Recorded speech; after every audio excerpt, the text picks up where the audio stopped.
Imagine this: you're standing in a crowded room, surrounded by laughter, conversation, and the warm hum of human connection. Everyone around you seems effortlessly engaged, trading stories and jokes with an ease that appears almost choreographed. Yet despite being physically present, despite smiling at the right moments and nodding along, you feel as though you're watching the scene from behind thick glass. You're there, but not there. Present, but profoundly absent. And the strangest part? You can't shake the feeling that this distance isn't a failure on your part, it's something else entirely. Something you've been too afraid to name. Today we are going to step inside the philosophical universe of Arthur Schopenhauer, one of the most influential thinkers in human history. His reflections on solitude, intelligence, and the human condition continue to echo through the works of modern psychologists, neuroscientists, and thinkers who explore the structure of the mind. Schopenhauer believed that intelligent individuals are destined to a life that feels different, not because they are broken, but because they see the world with unusual clarity. His insights are raw, profound, and uncomfortable, but they reveal truths that many people feel yet struggle to articulate. This video is for those who have always sensed that their mind operates differently, that their questions are deeper, that their curiosity reaches into places others ignore. If you are someone who seeks understanding rather than superficial distraction, who prefers meaning over noise and who finds peace not in crowds but in contemplation, then what you will hear today may resonate with a part of you that has been waiting for these words. Before we go further, take a moment to support this channel. Subscribe, leave a like, comment below, and share this video with someone who would connect with its message. What we are about to explore is not just philosophical theory. These are insights that can change the way you understand yourself and your place in the world. And I promise you, along this journey, you will encounter ideas that may challenge everything you thought you knew about loneliness, intelligence, and the nature of human connection. Now ask yourself, what if this sensation, this persistent, inexplicable solitude, isn't a sign that something is wrong with you?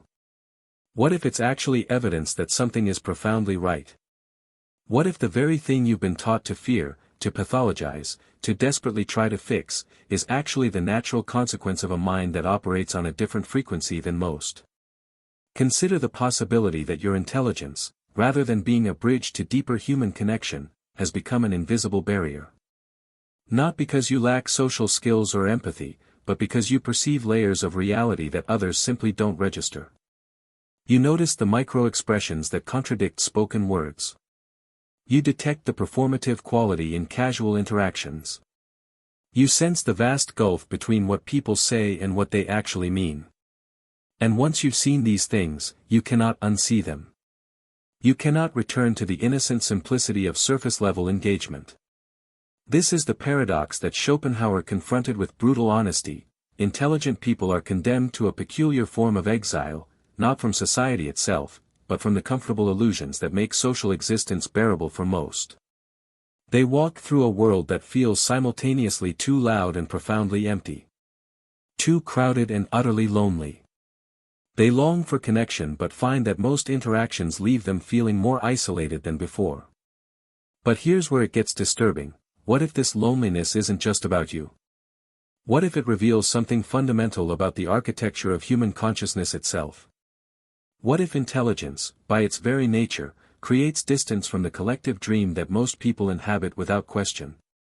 And what if understanding this truth could fundamentally transform not just how you see yourself, but how you navigate your entire existence?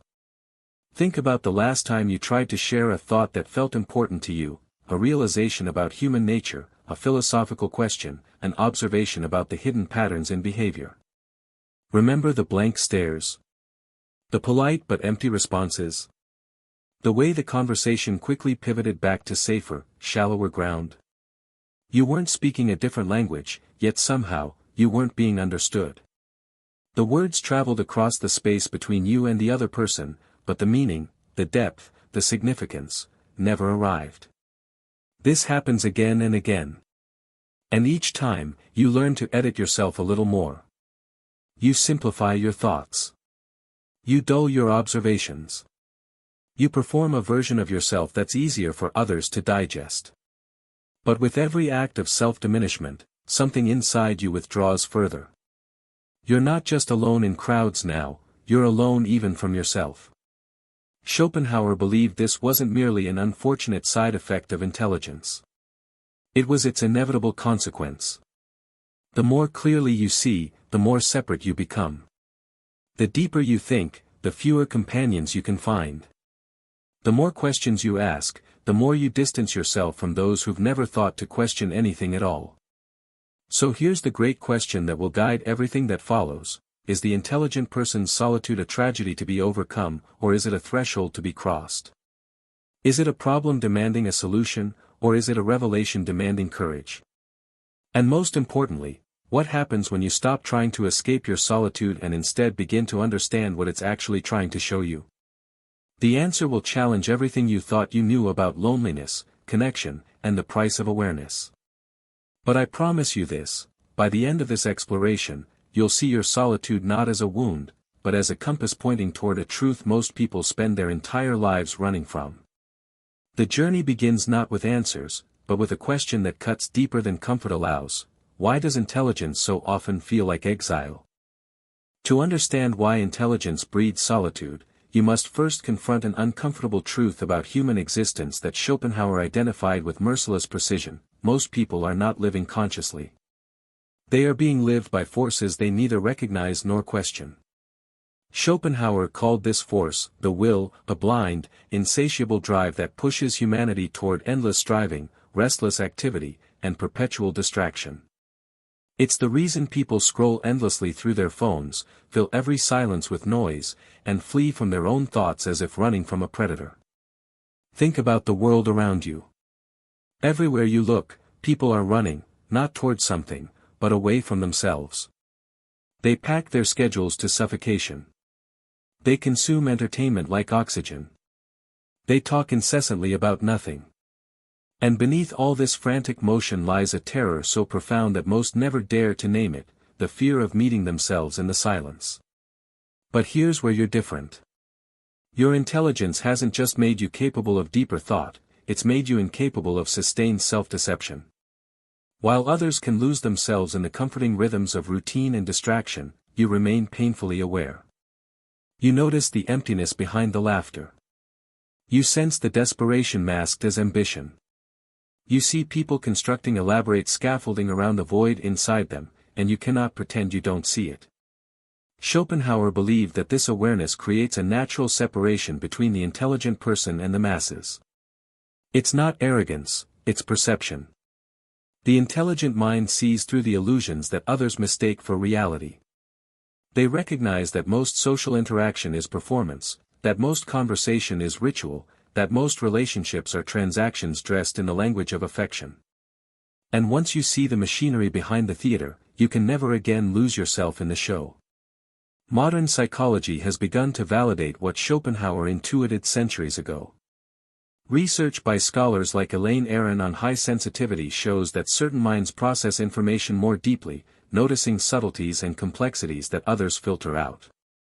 Mihai Csikszentmihalyi's work on flow states reveals that highly intelligent individuals achieve their deepest engagement not through social stimulation but through solitary immersion in challenging tasks.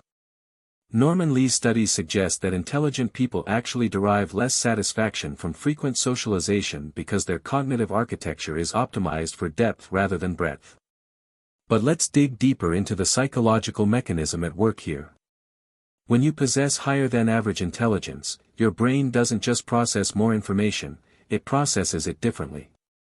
You're constantly running multiple analyses simultaneously: the surface content of what's being said, the emotional subtext, the logical consistency, the historical patterns, the future implications. Your mind is like a sophisticated instrument picking up frequencies that simpler receivers can't detect. Imagine being at a dinner party where someone tells a story. Most people hear the story, laugh at the punchline, and move on. But you notice the contradiction between the storyteller's words and their body language.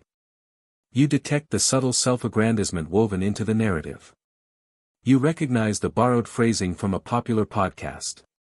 You sense the unspoken tension between two listeners. You're simultaneously engaged and exhausted, present and distant, participating and observing. This is what the neuroscientist Judith Orloff and others studying emotional sensitivity have documented. Highly perceptive individuals experience social interaction as a form of sensory overload. Every conversation becomes a deluge of data, verbal content, tonal variations, facial microexpressions, energetic shifts, unspoken dynamics. You're not just talking to someone, you're processing an entire ecosystem of information that most people don't even register. Carl Jung understood this dynamic profoundly. He argued that as consciousness expands, so does isolation. The more individuated you become, the more you develop your unique psychological depth, the fewer people can meet you at that level. Most relationships operate on the collective level, where people share common assumptions, conventional values, and surface-level exchanges.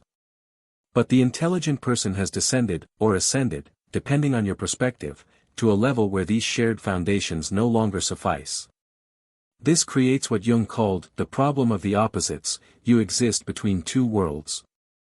You're too aware to fit comfortably into conventional society, yet you're still human enough to crave connection. You're too perceptive to accept superficial relationships, yet you're too isolated to find the depth you need. You're caught in a psychological no man's land where neither complete solitude nor typical socialization truly satisfies. Schopenhauer took this insight even further. He argued that intelligent people are cursed with a clearer view of life's essential suffering, what he called the pendulum swing between desire and boredom. Most people oscillate unconsciously between craving and satiation, never questioning the futility of the cycle. But the intelligent person sees the pattern. They recognize that most human pursuits are elaborate distractions from the fundamental dissatisfaction woven into existence itself. And here's the truly isolating part: you cannot share this awareness with those who don't already possess it. Try explaining to someone immersed in the pursuit of status, wealth, or pleasure that these goals won't ultimately satisfy them, and watch how quickly you're dismissed as cynical, depressed, or socially maladjusted. Your clear-sightedness becomes reframed as a character flaw. This is why intelligent people often feel like strangers in their own lives. They're fluent in a language most people never learn to speak. They're awake in a world of sleepwalkers. And the loneliness this creates isn't just emotional, it's existential. It's the loneliness of seeing what others cannot see, of knowing what others refuse to know, of living with an awareness that has no echo in the world around you. But this loneliness, as we'll discover, carries within it the seeds of something extraordinary, a form of freedom that most people never even glimpse. The separation that intelligence creates doesn't announce itself with dramatic fanfare. It accumulates slowly, invisibly, like sediment settling at the bottom of a river. You don't wake up one day suddenly alienated from humanity. Instead, you notice small moments, a conversation that leaves you feeling emptier than before, a gathering where you smiled and nodded while your mind screamed in boredom, a relationship that once felt meaningful now revealed as painfully shallow. These moments compound, and eventually you realize, you've been living in exile without even knowing you crossed the border. The consequences of this awareness are far more profound than simple loneliness. They reshape your entire emotional landscape, your ambitions, your relationships, and even your sense of identity. And the most insidious part? Society has trained you to interpret these consequences as personal failings rather than natural outcomes of heightened perception. Consider what happens when you possess the ability to see through social facades. You attend a networking event, and while everyone else exchanges business cards and rehearsed elevator pitches, you see something else entirely: the desperation masked as confidence, the insecurity dressed up as ambition, the profound emptiness people are trying to fill with professional achievement. You're not judging them; if anything, you feel a painful empathy for the human condition laid bare before you. But you cannot participate authentically in the ritual because you see the ritual for what it is. This creates a cognitive dissonance that eats away at your ability to function in conventional social spaces. Psychologists call this social cognitive load, the mental effort required to navigate interactions when you're processing far more information than the situation explicitly demands. For intelligent individuals, every casual conversation becomes a complex calculation. What can I say that won't alienate or confuse? How much of my actual thinking should I reveal? Should I pretend I don't notice the contradiction between their words and their emotions?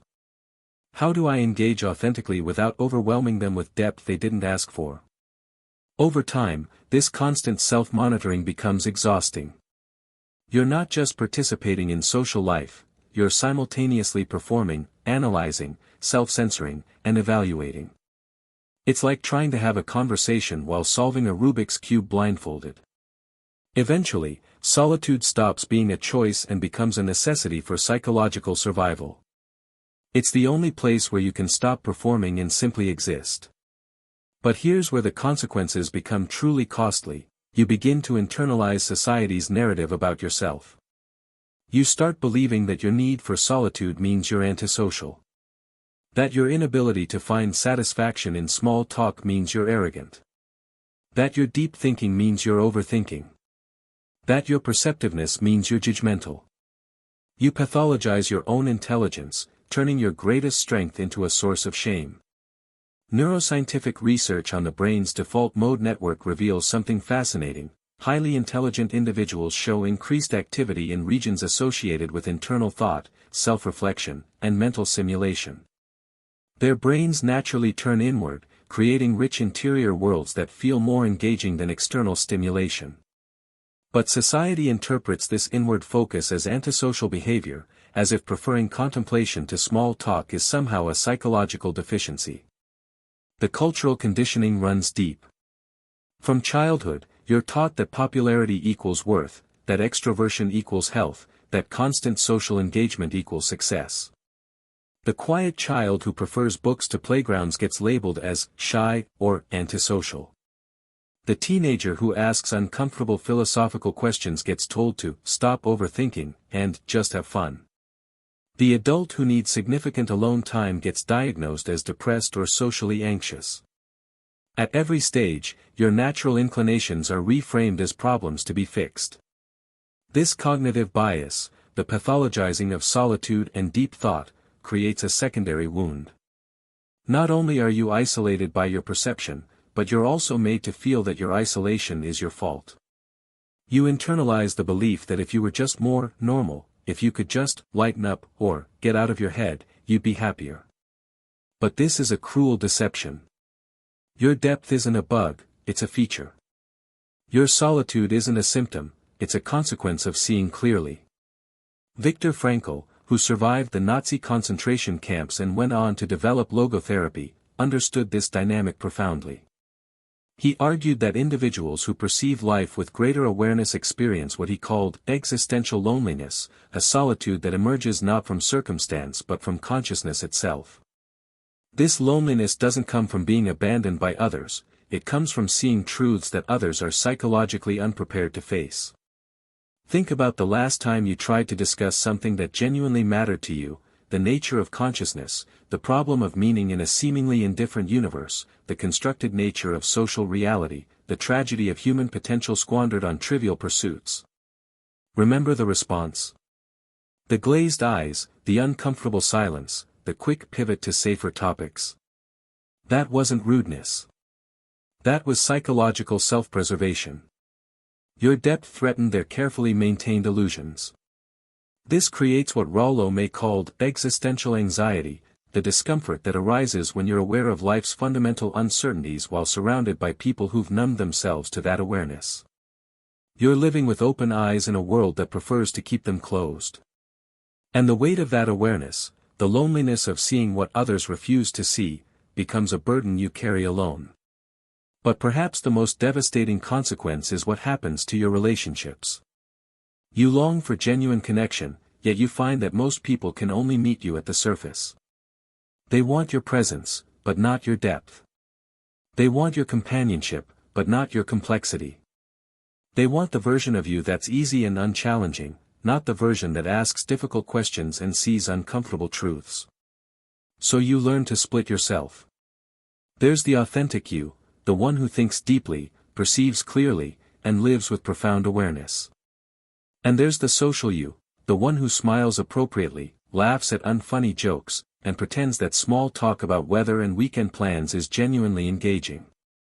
The gap between these two selves grows wider until you barely recognize which one is real anymore. This fragmentation is the hidden cost of intelligence that Schopenhauer recognized so clearly. You're not just lonely for company, you're lonely for yourself. You've learned to abandon your own depth in order to function in a shallow world, and the betrayal of that self-abandonment cuts deeper than any external rejection ever could.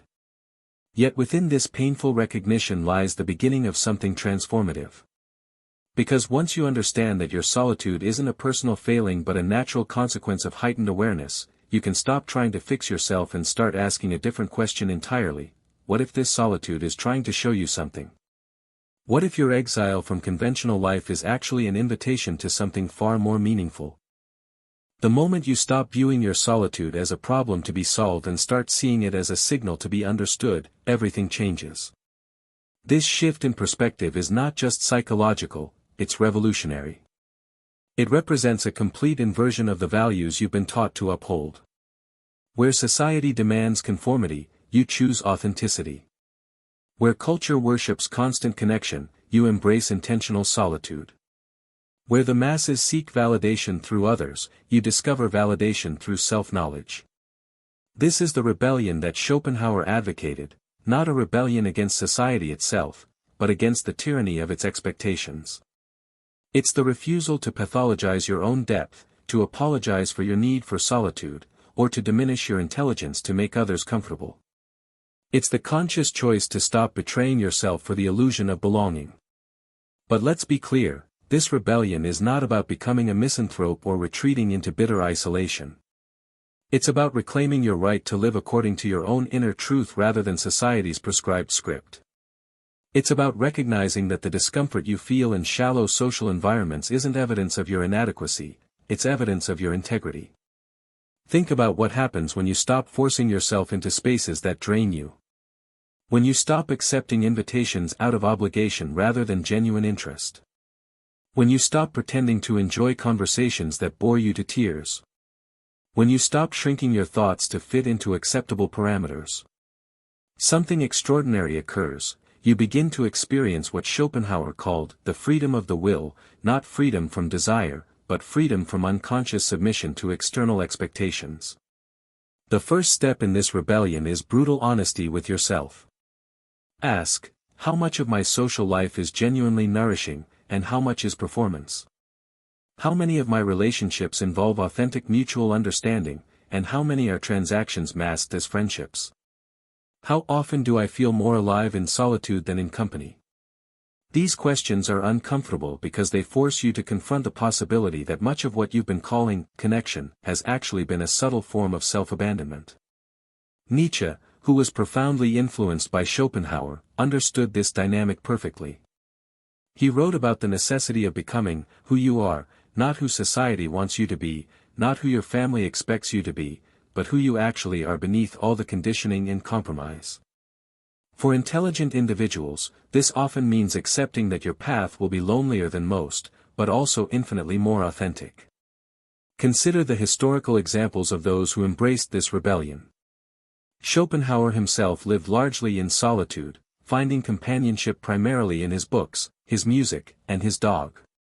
He wasn't antisocial, he simply refused to waste his limited time and energy on superficial interactions that left him feeling depleted. His solitude wasn't an escape from life, it was the condition that made his profound philosophical work possible. Einstein famously described himself as a lone traveler who had never belonged wholeheartedly to any country, home, friends, or even immediate family. He wrote, "I am truly a lone traveler and have never belonged to my country, my home, my friends, or even my immediate family, with my whole heart." His solitude wasn't a deficiency, it was the space in which his revolutionary thinking could flourish. Simone Weil, the French philosopher and mystic, wrote extensively about the necessity of solitude for intellectual and spiritual development. She argued that attention, the ability to focus deeply on truth, requires freedom from the constant demands of social engagement. Her most profound insights emerged not from dialogue but from solitary contemplation. What these thinkers understood is that solitude is not the absence of connection, it's the presence of a different kind of connection. Connection with ideas that challenge you. Connection with questions that haunt you. Connection with the deepest, most authentic parts of yourself that only emerge when the noise of the world finally fades. The practical application of this rebellion involves several radical shifts in how you structure your life. First, you must give yourself permission to be selective, ruthlessly selective, about where you invest your time and energy. This means declining social invitations that you know will leave you feeling empty. It means ending relationships that require you to constantly perform rather than simply exist. It means creating boundaries around your solitude and treating it as sacred rather than as something to apologize for. Second, you must reframe your relationship with your own mind. Instead of viewing your tendency toward deep thought as overthinking, recognize it as your natural mode of engagement with reality. Instead of seeing your need for solitude as antisocial behavior, understand it as essential self-care for a mind that processes the world more intensely than most. Your intelligence isn't a burden to be managed, it's a gift to be honored. Third, you must cultivate what the Stoics called self-sufficiency, the ability to find contentment and meaning independently of external validation. This doesn't mean becoming indifferent to others or abandoning the desire for genuine connection. It means developing an inner world so rich, so engaging, so authentically yours that you no longer need constant social stimulation to feel alive. Schopenhauer advocated for what he called the art of not needing people. This sounds harsh to modern ears, conditioned as we are to believe that needing others is virtuous and self-sufficiency is pathological. But what he meant was something far more nuanced, the ability to distinguish between genuine connection and desperate dependence, between authentic relationship and anxious attachment to others' approval. When you develop this self-sufficiency, something remarkable happens. You stop seeking connection out of loneliness and start offering connection from abundance. You no longer need others to complete you, so when you do choose to engage, it's from a place of genuine interest rather than psychological desperation. This transforms the quality of your relationships entirely. The few connections you maintain become deeper, more honest, more mutually enriching because they're no longer burdened by unmet needs and unconscious expectations.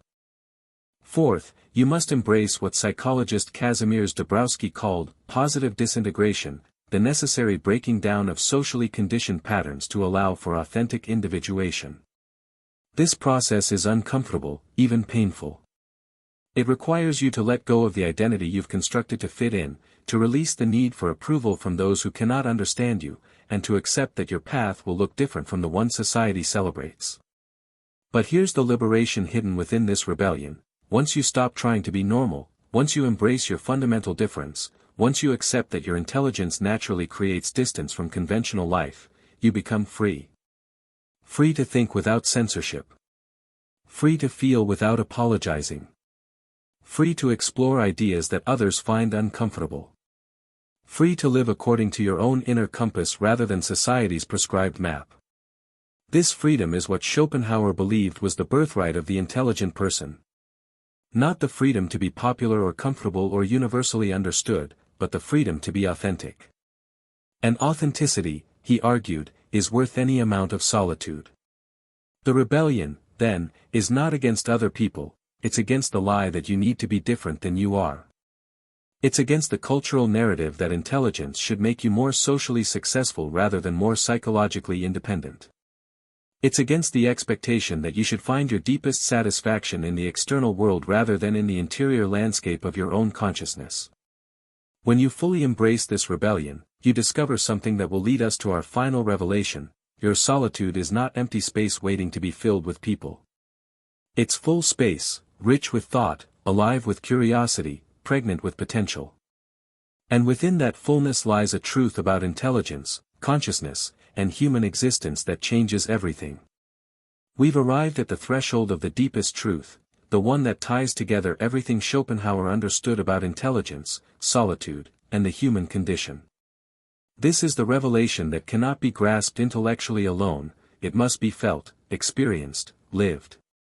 It's the truth that transforms your loneliness from a wound into a doorway, your isolation from a curse into a calling. Here it is. Your solitude is not a side effect of your intelligence.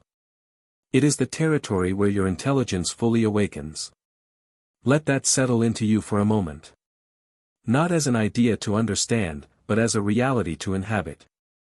The very thing you've been taught to fear, the aloneness, the separation, the feeling of being fundamentally different, is actually the condition necessary for you to access the deepest levels of consciousness, creativity, and self-realization.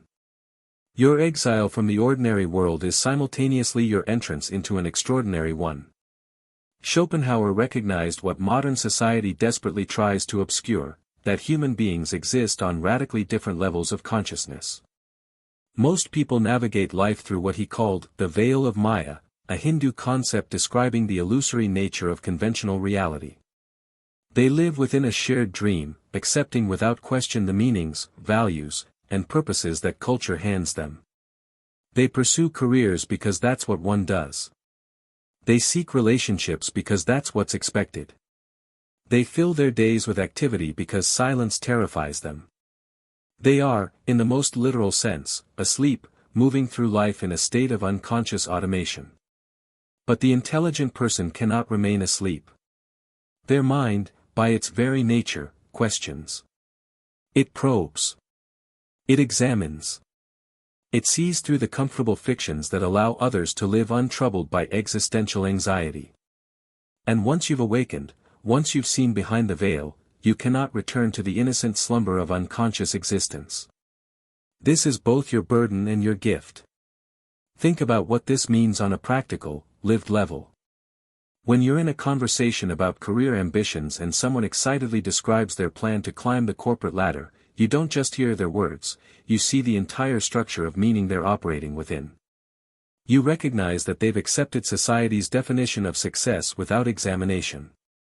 You sense the anxiety beneath their ambition, the fear of meaninglessness they're trying to outrun through achievement. You understand that they're not really talking about work, they're talking about their desperate attempt to construct a sense of worth in a universe that offers no inherent validation. You see all of this in an instant, and it creates an unbridgeable gap. Not because you're judging them, but because you're operating in a different dimension of awareness. It's like trying to discuss a three-dimensional object with someone who can only perceive two dimensions. The conversation is possible, but true understanding isn't. You're speaking the same words but inhabiting different realities. This is why Schopenhauer insisted that intelligent people don't just prefer solitude, they require it. In solitude, the mind is no longer forced to contract itself to fit into the narrow bandwidth of conventional consciousness. It can expand. It can explore. It can dive into depths that would overwhelm or alienate others. It can ask the questions that have no comfortable answers. What is consciousness? Why does anything exist rather than nothing? What is the nature of suffering? How should one live in a universe devoid of inherent meaning? These aren't abstract philosophical puzzles, they're the actual terrain that your mind naturally inhabits.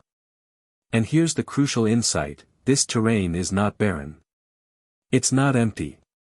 It's not the wasteland that society would have you believe. It's actually richer, more vivid, more alive than the superficial landscape where most human interaction takes place. Modern neuroscience has begun to validate this in fascinating ways. Research on the brain's default mode network shows that when intelligent individuals are alone and not focused on external tasks, their brains don't simply idle, they activate regions associated with complex internal thought, mental simulation, autobiographical memory, and theory of mind. Their solitude is characterized by intense cognitive activity.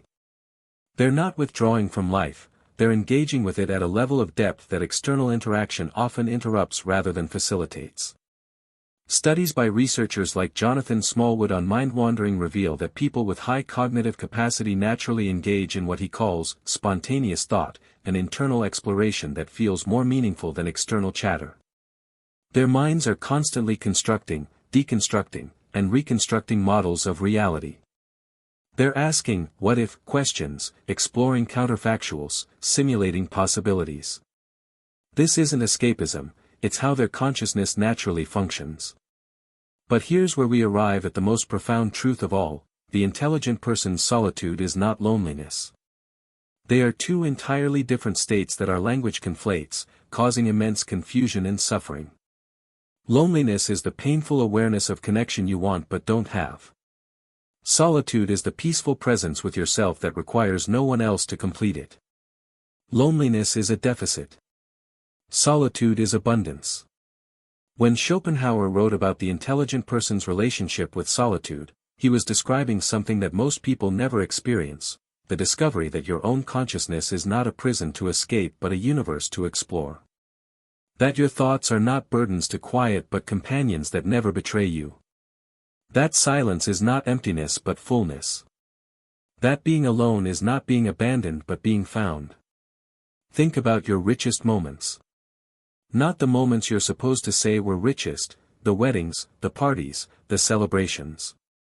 Think about the actual moments when you felt most fully alive, most authentically yourself, most connected to something true. Weren't many of them solitary? Reading a book that articulated something you'd always felt but never expressed. Walking alone and suddenly perceiving the interconnectedness of everything. Sitting in contemplation and touching a truth too subtle for words. These moments don't happen despite your solitude, they happen because of it. Carl Jung understood this deeply. He wrote, "Loneliness does not come from having no people around, but from being unable to communicate the things that seem important to oneself, or from holding certain views which others find inadmissible."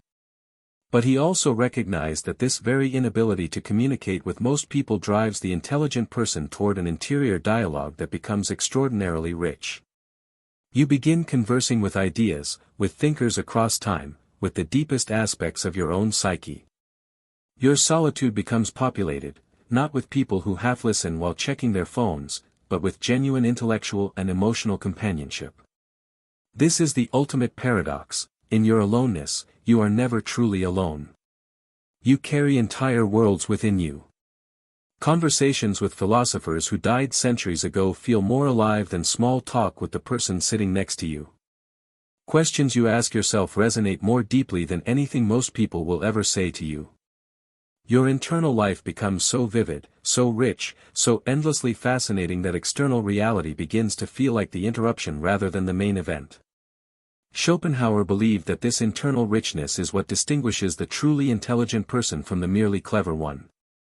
Cleverness can navigate the social world successfully, can achieve status and recognition, can win arguments and influence people.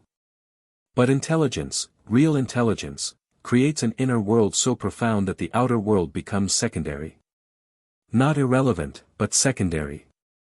The intelligent person doesn't reject society, they simply recognize that their primary home is within themselves. And here's the revolutionary implication: once you realize this, you stop seeking completion outside yourself. You stop believing that the right relationship, the right community, the right social circle will finally make you feel whole. You recognize that wholeness was always internal, always accessible, always present in the very solitude you've been taught to fear. This doesn't mean you become indifferent to human connection. If anything, you become more capable of genuine connection because you're no longer approaching others from a place of desperate need. You're not looking for someone to complete you or validate you or make your loneliness bearable. You're already complete. You're already validated by your own consciousness. Your solitude is already bearable, more than bearable, it's nourishing. When you do encounter another person who operates at your level of depth, and they exist, though they're rare, the connection is extraordinary precisely because it's not necessary. It's not filling a void, it's an overflow of abundance meeting abundance. Two rich interior worlds touching briefly, recognizing each other, and then continuing on their separate paths without clinging or dependence. This is what Schopenhauer considered the highest form of human relationship, two solitudes protecting, bordering, and greeting each other. But most of your life will not be spent in such connections. Most of your life will be spent alone with your thoughts, your questions, your perceptions, your inexhaustible curiosity about existence. And the ultimate truth is this: that's not just okay, it's optimal.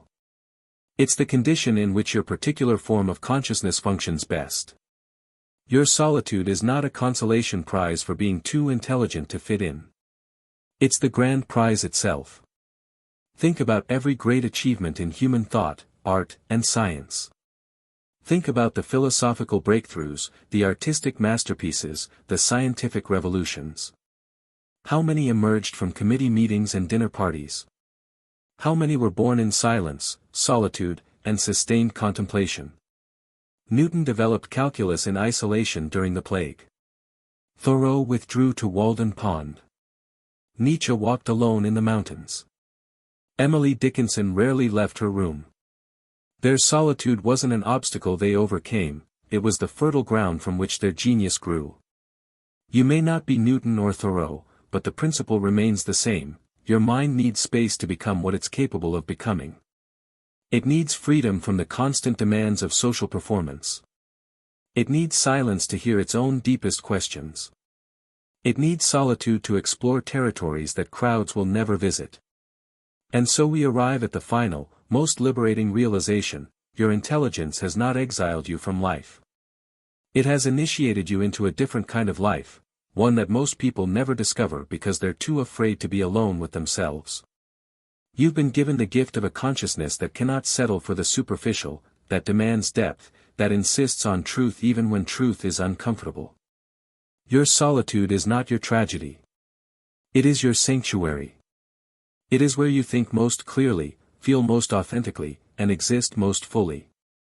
It is where you discover that you don't need the world's validation because you have something far more valuable: your own consciousness, endlessly curious, perpetually questioning, infinitely deep.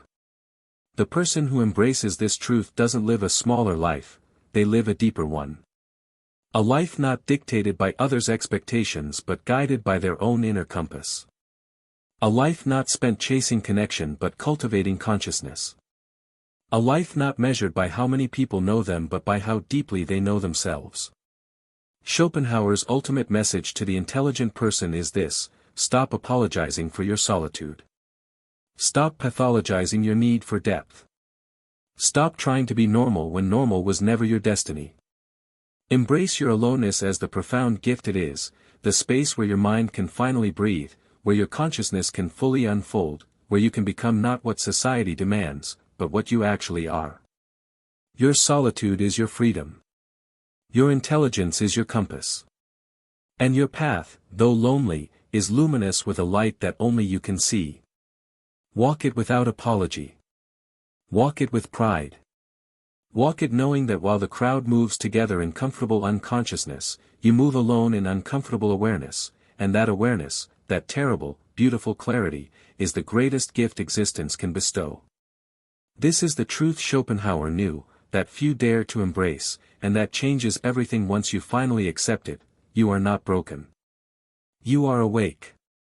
And in a world of sleepwalkers, your solitude is not isolation, it's the price and the prize of being truly alive.